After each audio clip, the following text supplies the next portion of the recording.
Hi, I'm Marc, and on this channel I talk about UK politics and Brexit from an outside view.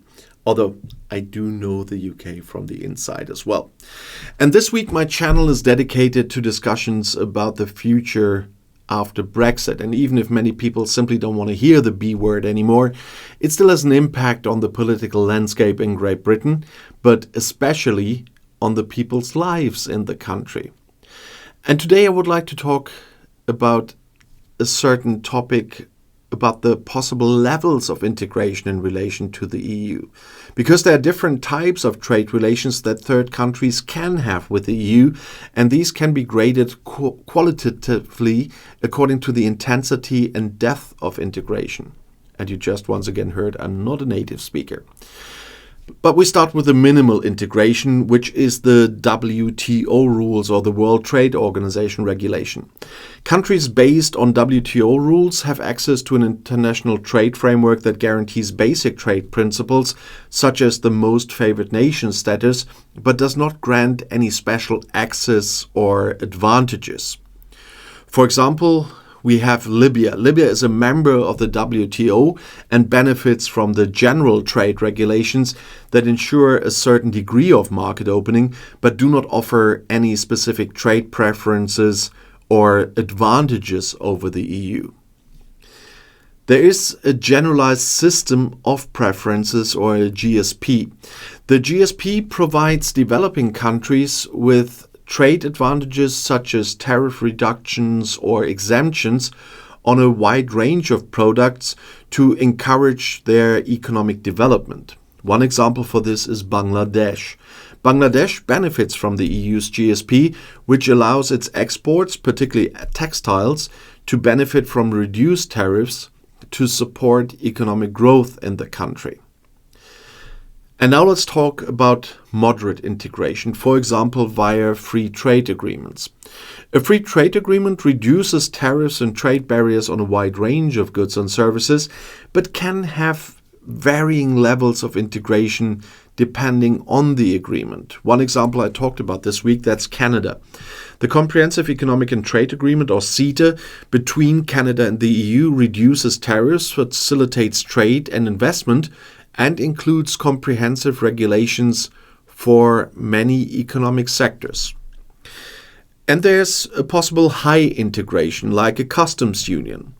In a customs union, there is free movement of goods within the union without tariffs and a harmonization of trade rules. Member countries must apply common external tariffs to third countries. And one example I talked about this week was Turkey. The customs union between Turkey and the EU allows duty-free trade of industrial goods between both parties. But Turkey must comply with EU trade rules and has no say in shaping EU foreign trade rules. And then another possibility is an association agreement. An association agreement creates a close economic and often political partnership. It often includes elements such as a customs union or other forms of economic integration. And one example for this is Ukraine. The EU-Ukraine Association Agreement includes comprehensive economic integration, including a deep free trade area that binds Ukraine more closely to the EU in many areas. And in the end, we have the possible full integration. Participation in the single market is there one example, and countries that are part of the European Economic Area, the EEA, have access to the EU single market, which includes free access to goods, services, capital and people. And these countries must comply with EU rules but have no say in shaping them. And one example is what I talked about this week, it's Norway. Norway is a member of the EEA and has access to the EU's internal market, which allows Norwegian companies to access the entire EU market, while at the same time, Norway must comply with EU rules and regulations. But another way could be comprehensive bilateral agreements. These agreements are tailor-made arrangements that cover many aspects of economic cooperation and integration, and they can contain wide-ranging provisions for trade, investment, and other economic areas.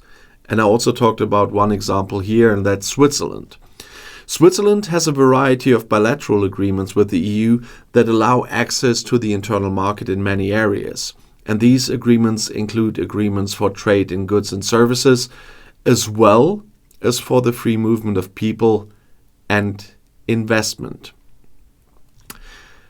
But what is the intensity of the various trade relations I talked about? I said the minimal integration is that what Libya and Bangladesh have with the WTO and the GSP. They have access to international trade and reduced trade barriers, but they have limited access to the EU market and no special trade advantages here.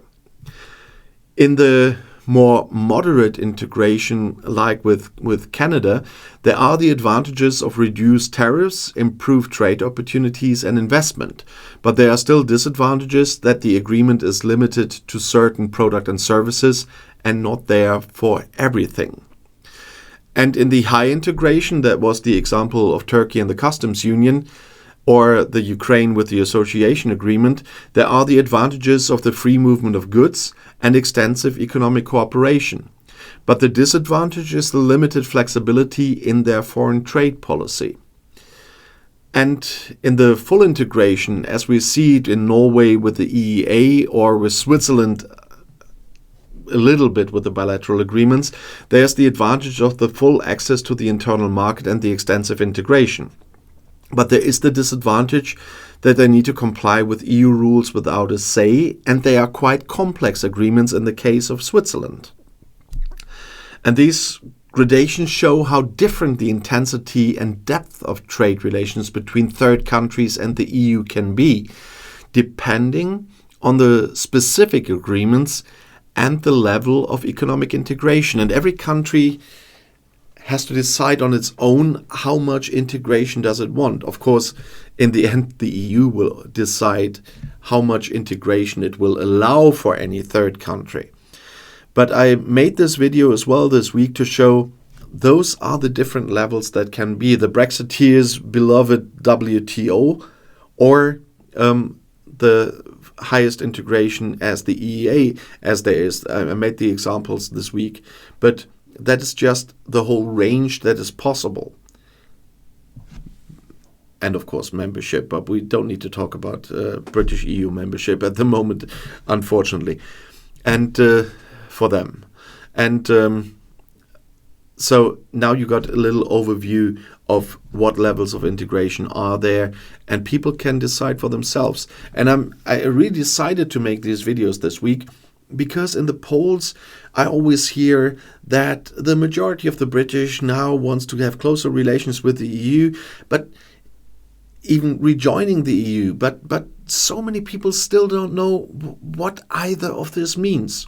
And that's why I thought I will give you some more insights into what this possibly means. And if you want to know more, the next video is right here in the end screen. I'll see you there. I'll be back.